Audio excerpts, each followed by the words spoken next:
Here is a highlight from the fourth meeting of the PEG Access Legislative Study Committee on September 18th. The value of community media is discussed by the committee, and possible paths to the sustainability of access TV in Vermont are discussed by guests Maria Royale, Legislative Counsel, and Robert White, Agency of Transportation. Footage provided by ORCA Media. I think that there's a bigger question.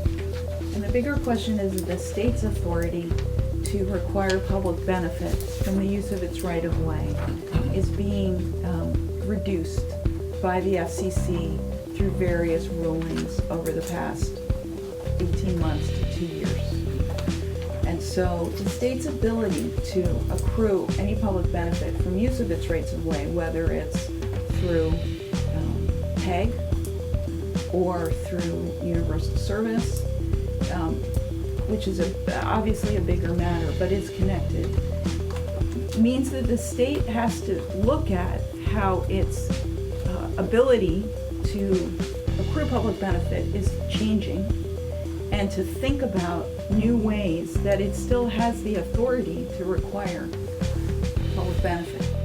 I do want to point out that you used the word broadband, and I tried not to use that, but when you're talking about broadband or wireless communication specifically, under this same statute, Title 19, VSA 26, subsection B, it specifically calls out that infrastructure, broadband and wireless communications, and says that the agency shall charge a reasonable rate.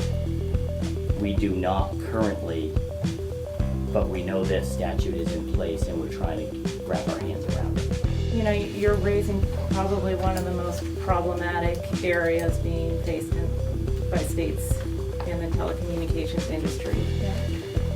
And when the FCC in 2016 reclassified broadband internet access as an information service, it also specified that to promote broadband deployment, states were preempted from regulating or imposing taxes on broadband.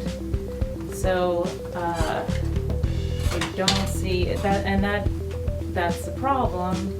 If all of your services are migrating to broadband and you're losing your revenue base, clearly I think that's something that states are grappling with. But the preemption is a big issue, and I'm not sure how you get around that. Okay, but here's what Peter Blum said.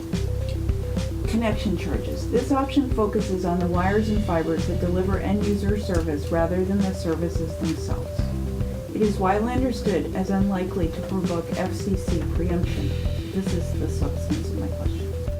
The method is to stop looking at revenue from telecommunications services and focus instead on the wires and other facilities used to provide that broadband service. In most cases, there is a monthly or yearly charge per connection. A connection would be a telephone line or a broadband line. You might decide that a line that provides both is 1 or 2 unit connections. So he goes on to say, I'm really interested in this sentence.